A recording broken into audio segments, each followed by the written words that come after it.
Hello, this is Matt on the Moon Lambeau channel, and I've got three legal topics to discuss with you having to do with the SEC versus Ripple case.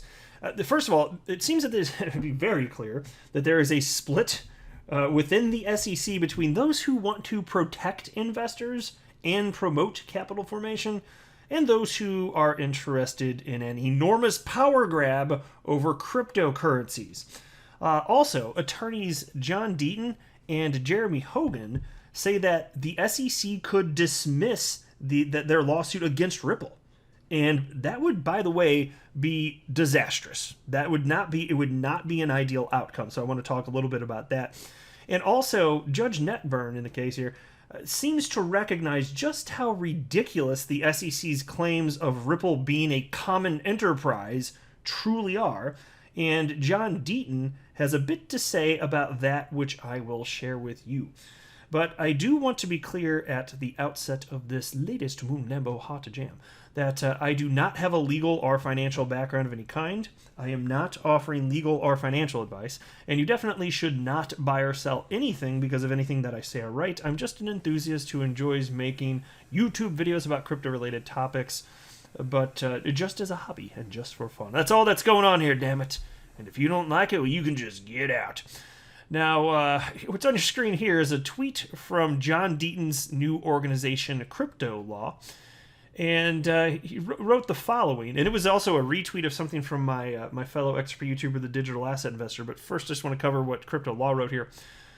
From Hester Peirce, who, of course, is one of 5 SEC commissioners on the planet. So she's one of 5 humans on the planet that vote on whether or not to bring a legal complaint against an individual or a company.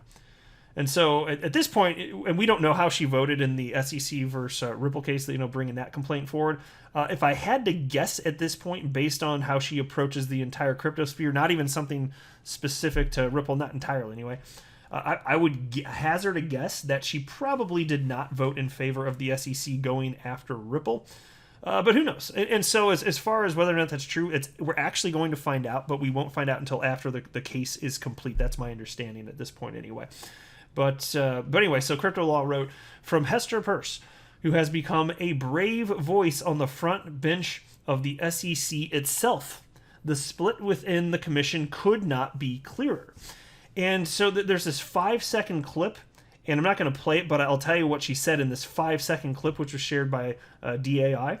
She simply said, "Are we fighting for investors, or are we fighting for jurisdiction?" Oh, it's refreshing to hear that. You get the gist of why she'd say that, right?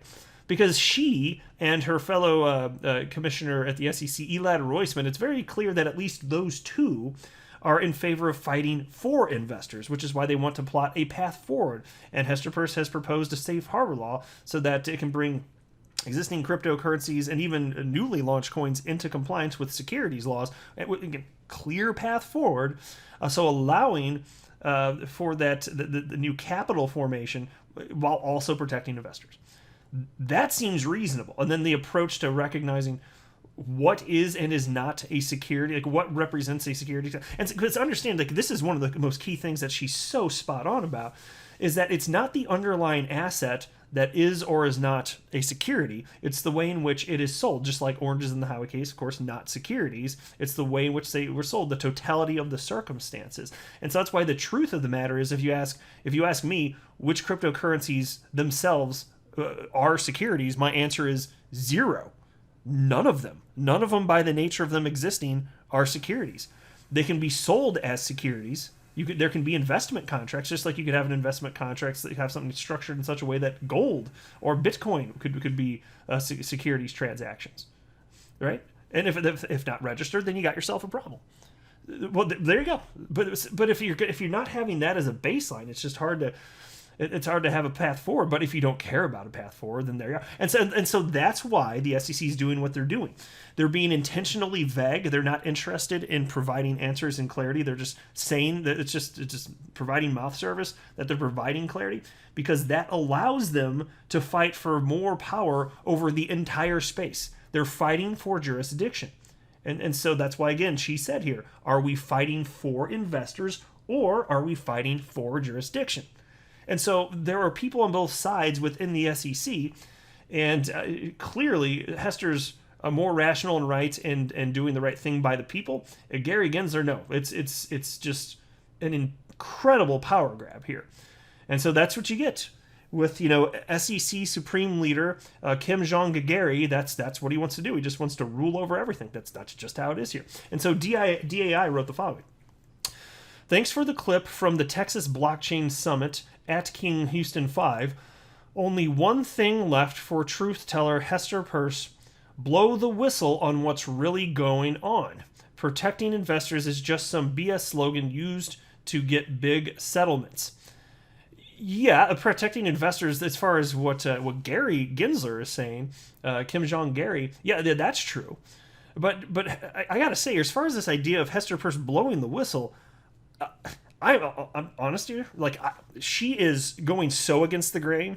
And I would imagine there are aspects of what she's doing that would not be positive for her career. That would be my guess, because she's how could she be making friends with what she's saying, going against Kim Jong-Gary and making life hell for the SEC attorneys because she's coming out with the truth, already there. That's as close as you're going to get to whistleblowing, just saying what is true. And she is one of the higher ups at the SEC, obviously, but no, as far as whistleblowing, other secret information, this or that, I'm not convinced she has any of that, because the people that would be doing the wrong things, you think they want her to have any of that information?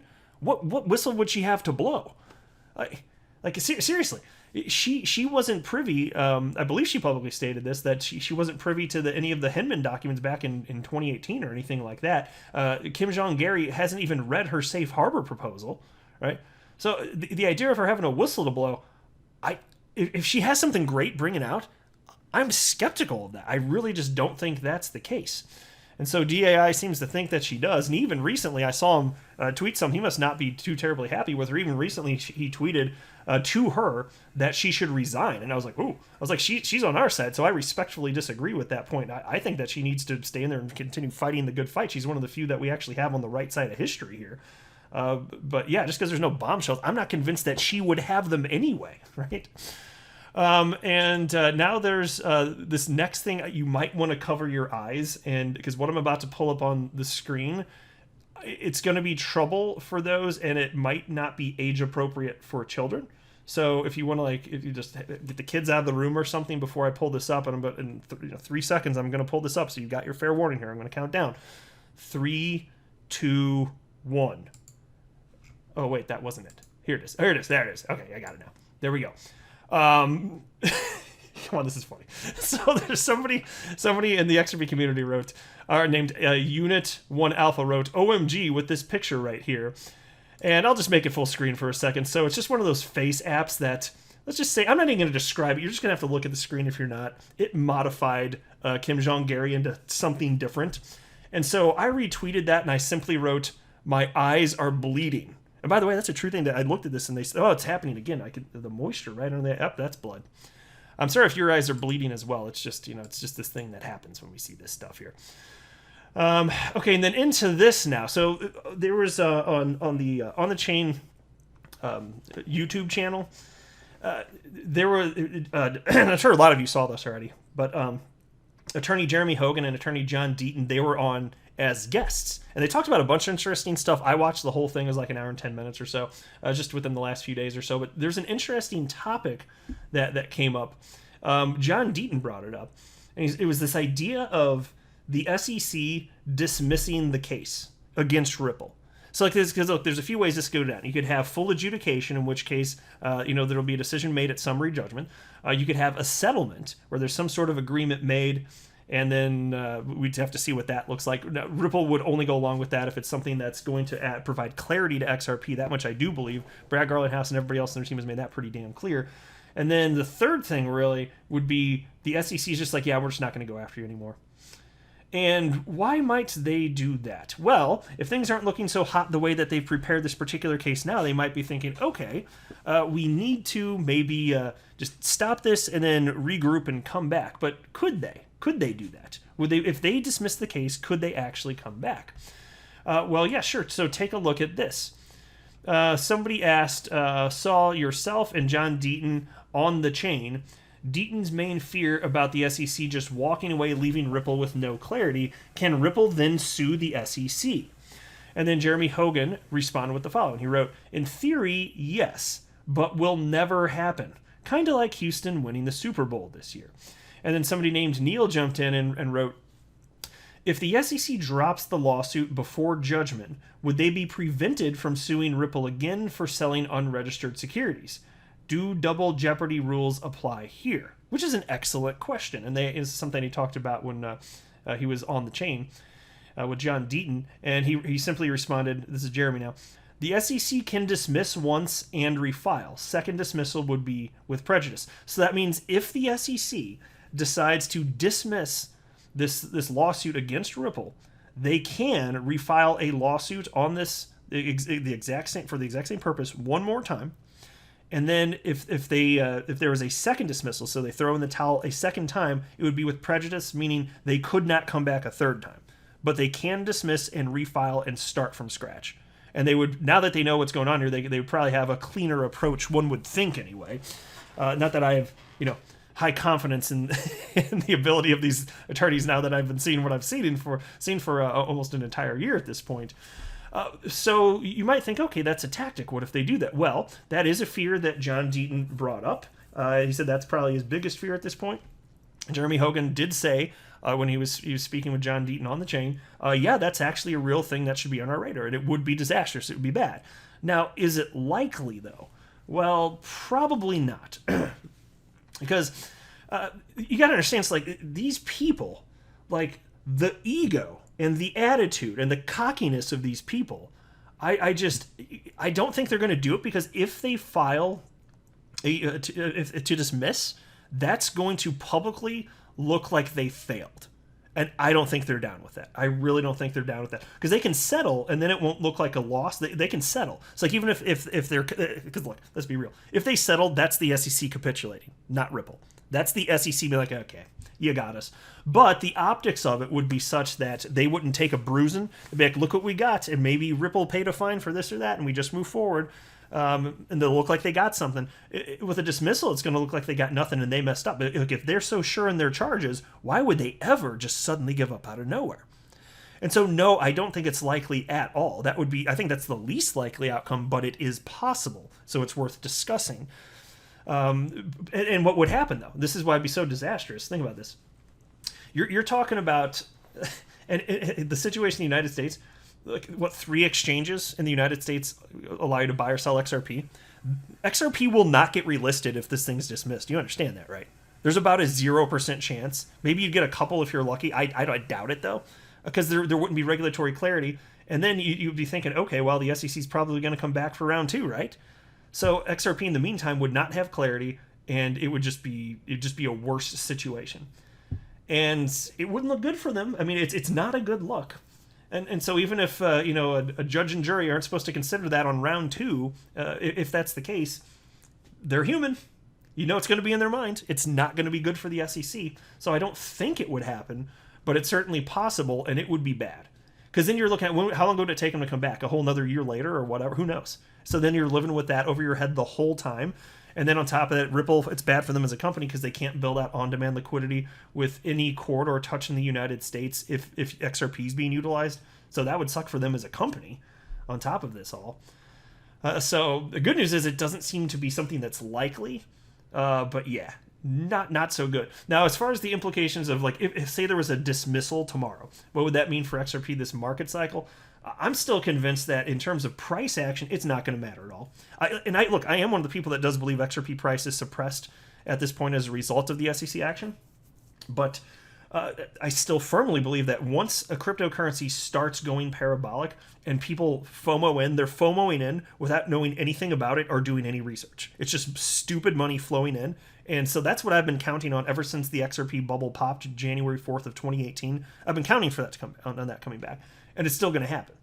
I believe anyway. So I don't think it's going to affect really so much where XRP would top out. And about 95% of trading is done outside the United States. So it's everybody else on the planet outside of the country I live in that will provide me opportunity to sell at a much higher price. That's what I believe anyway. And we'll see what comes to pass. There's no way to know for sure how this is going to unfold, and I acknowledge that.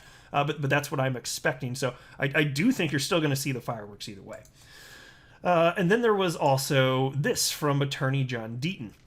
Why would someone who dislikes Ripple or Brad Garlinghouse and doesn't own XRP want to join the fight against the SEC? Read the complaint filed by the SEC and ignore the noise and intentionally alleges in order to distract and divide. Thank God the judges are paying attention. Then shared this little piece from a legal filing October 4th of this year from the SEC, which reads as follows. As part of these allegations, the SEC contends that defendants, so Ripple, created a secondary market wherein individuals who purchased XRP from defendants resold XRP to others, and then they write in parentheses, together as all purchasers are holders of XRP not directly affiliated with defendants, XRP holders, in parentheses, including on independent trading platforms. So there you go. The secondary markets, Ripple created those, so they're Ripples. That's basically what they're saying right there. And so then John continues. In the order granting XRP holders amici, the court takes notice of the absurd allegation that Ripple created the secondary market for XRP, and because exchanges sold the XRP that Ripple sold to them, to the public, we all entered into a common enterprise with Ripple and each other. And then he's got a little facepalm emoji for good reason. Isn't that absurd? Think about this. Just because they're saying, the XRP originated, they're saying it originates with Ripple. It doesn't matter how many times it's sold after that. 1 time, 2 times, 10 times, 20 times, 50 times, 100 times, 1,000 times. It doesn't matter how many times it goes through and how many people don't know what the hell Ripple is. Like, what the Ripple thing? Yeah, exactly. It doesn't matter. They're still claiming that you're part of a common enterprise with Ripple. No matter how many times it's happening and how much time has passed, it doesn't matter to them, which is not logical. And so John Deaton continues. Skeptics will argue the court misunderstands what the SEC is alleging, but the court is 100% on point. Below are actual paragraphs from the complaint. The overbroad, far-reaching allegations could be applied to any crypto asset, including Bitcoin. It's both absurd and dangerous. And here you can see a screen grab from the complaint that John Deaton highlighted, which reads as follows. The nature of XRP itself made it the common thread among Ripple, its management, and all other XRP holders. There you go. XRP itself is the security. That's what they're arguing right here. It doesn't make any damn sense, but oranges are securities, folks. Oranges are securities. I'm telling you. It's just completely ridiculous. And then here's another part that he highlighted here. Investors who purchased XRP in the offering invested into a common enterprise with other XRP purchasers as well as with Ripple. So look, we're all in a common enterprise with one another, and that's one of the prongs of the Howey test. That's one of the 4 prongs. So there you go. That's how they're arguing that we've got that one prong. It's a piss poor argument, but that's what they say. And then they wrote, because XRP is fungible, the fortunes of XRP purchasers were and are tied to one another, and each depend on the success of Ripple's XRP strategy. All right, well, tell that to all the other developers the world over that are building on top of the XRP ledger and are like, yeah, whatever's happened with Ripple, whatever, we're doing our thing. Go ahead and tell that to them. It's such a bad argument. And then John wrote, to wrap this up, Ripple's critics need to get past their bias and recognize what more than 38,000 people have already recognized. This case is much bigger than Ripple and XRP. Some journalists recognize this reality. And then he tags some of them, including Charles Gasparino.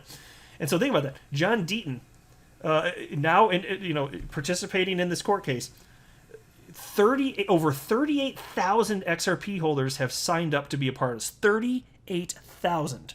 It's been growing extremely lately. Ever since the court approved, it's just growing and growing and growing.